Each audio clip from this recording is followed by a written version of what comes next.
Banyak pihak menaruh perhatian agar pemerintah mampu menekan jumlah penderita COVID maupun yang meninggal. Meski demikian, tidak sedikit yang malah merecoki upaya penanganan wabah. Sebuah kondisi yang kontras, yang membantu pemerintah melandaskan pada kemanusiaan dengan mengabaikan suku, agama, ras, pilihan politik, budaya, dan lainnya. Sementara yang merecoki pemerintah menangani COVID selalu mengaitkan dengan agama agar tak mempercayai bahwa COVID itu nyata atau hasil konspirasi semata. Mereka adalah kelompok pendengung, suka bikin bising, menambah situasi makin memburuk, utamanya dalam masalah wabah corona ini. Entah sudah berapa ratus orang meninggal akibat dari perbuatan mereka. Agama justru dijadikan alat untuk menolak fakta, mengabaikan kenyataan dan denial terhadap apa yang sesungguhnya terjadi.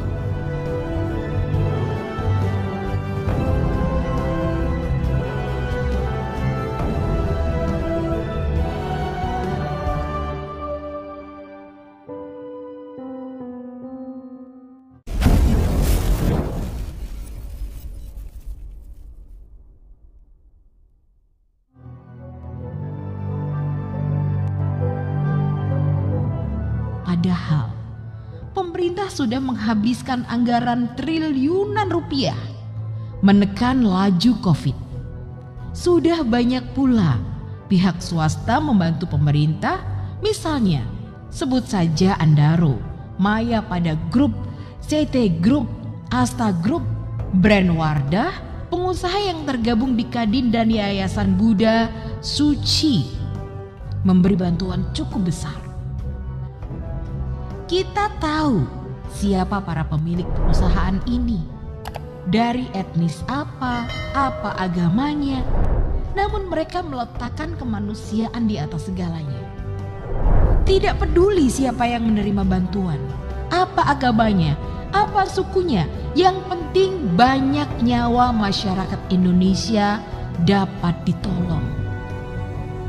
Dan bantuan ini menyentak kita semua. Lalu apa reaksi orang-orang, terutama politisi, tokoh ormas, akademisi, pengusaha, hingga konglomerat yang selalu meributkan beberapa kebijakan pemerintah? Mana suara mantan Wapres Yusuf Kala? Mana suara Rizal Ramli, mantan menteri yang selalu nyinyir? Mana suara yang mengaku tokoh agama seperti Bahtiar Nasir, Ihsan Tanjung, Alfian Tanjung, Din Syamsuddin, Neno Warisman, Rizik Syihab? Bantuan apa yang mereka berikan? Mana peran politisi yang hanya mendengung, mengeluhkan kebijakan pemerintah, tapi tanpa pernah memberi solusi, seperti Fahri Hamzah, Fadlizon, AHY, Fahira Idris, hingga Amin Rais pun yang katanya tokoh independen, macam Rocky Gerung, Sudirman Said, Ihsanuddin Nursi. Mana kontribusi kalian atas pandemik ini? Apa kabar akademisi macam Refli Harun, Margarito Kamis, hingga Musni Umar? Coba apa yang kalian lakukan agar masyarakat ringan bebannya menghadapi pandemi? Di banyak daerah muncul gerakan sesama masyarakat kecil bersedia membantu meski hanya sembako, makan pagi, makan siang, obat, masker, sayur gratis, dan lain sebagainya. Pemerintah juga selain menggratiskan vaksin, memberikan obat-obatan bagi yang isoman, memberikan insentif pada nakes yang merawat pasien COVID, bahkan membebaskan semua biaya penderita COVID. Gubernur Jawa Tengah meluncurkan gerakan Jogotongo. Bahkan beberapa negara membantu penyediaan oksigen yang sempat mengalami krisis. Jangankan membantu, mereka justru menambah ruwet soal pandemi ini. Contoh sederhana, bagaimana Ihsanuddin Nursi pernah menyampaikan deteksi suhu melalui termogan harus dilakukan di tangan karena ada radiasi inframerah di kepala. Alfian Tanjung menyampaikan COVID merupakan kerjaan kaum Yahudi. Ihsan Tanjung berceramah bahwa vaksin ini hanya dalih menancapkan chip di otak. Ibas berbicara soal failed nation dan beragam sesat pikir lainnya. Akibatnya, pekerjaan pemerintah, nakes, kepala daerah bertambah, yakni menghadapi masyarakat yang ngeyel, tidak percaya COVID, tidak mau divaksin, tidak menggunakan masker, dan beragam konflik horizontal lain. Mengapa reaksi masyarakat muncul seperti itu? Karena cuci otak yang terus-menerus didengungkan oleh kelompok-kelompok perusak itu. Kita sendiri juga tahu, ada beberapa dokter yang dalam menyampaikan apa yang diketahuinya tidak disaring atau disesuaikan dengan pengetahuan publik. Lihat, beberapa orang yang menjadi korban dan para dokter harus minta maaf di sosial media atau berurusan dengan kepolisian. Contohnya, Dr. Samuel L. Simon yang meminta maaf. Dan Dr. Louis harus berurusan dengan pihak berwajib.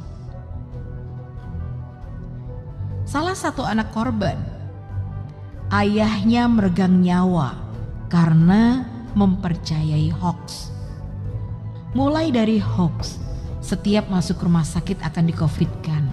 Interaksi obat membuat meninggal. Vaksin ada kandungan babi dan dari Cina. Dan banyak lainnya.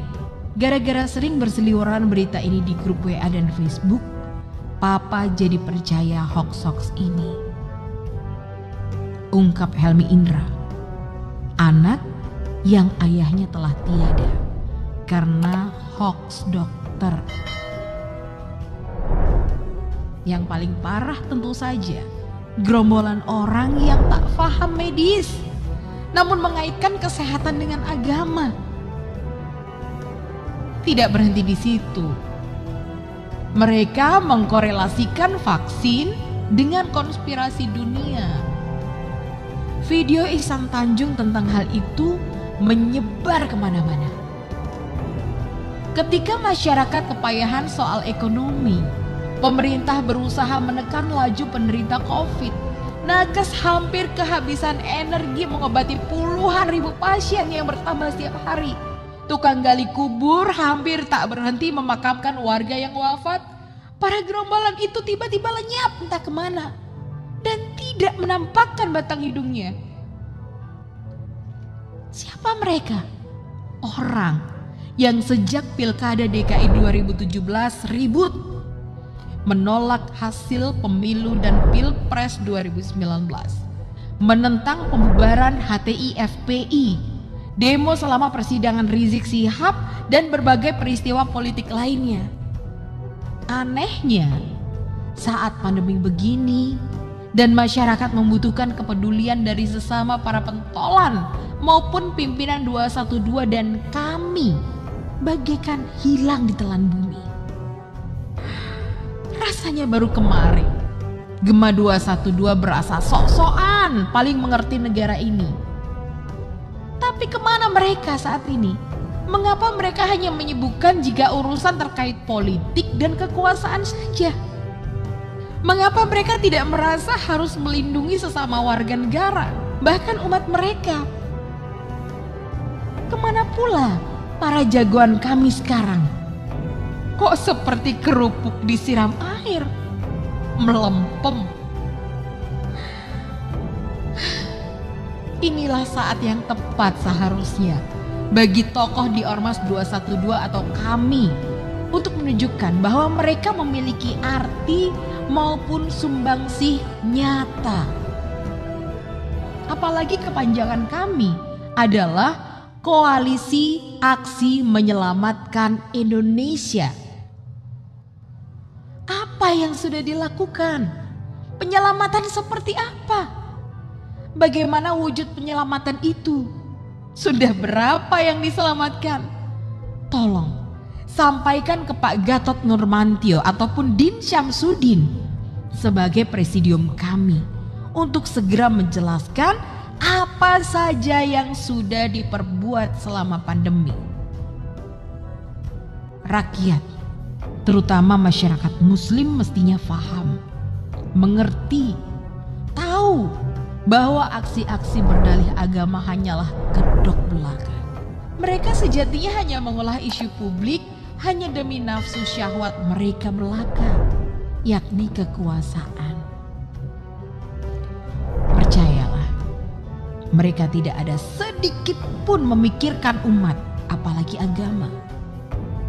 Isu-isu yang selama ini mereka angkat hanyalah demi materi, jabatan, bahkan kekuasaan semata. Selama ini mereka tidak tahu apa itu Islam yang sejati, Islam rahmatan lil alamin. Bagaimana memperjuangkan Islam, bagaimana membesarkan Islam di bumi Nusantara ini. Kita jangan sampai tertipu kembali dengan mereka. Catat nama dan ingat wajah mereka. Jangan lagi mereka membodohi kita di masa depan, terutama saat tahun politik di 2024.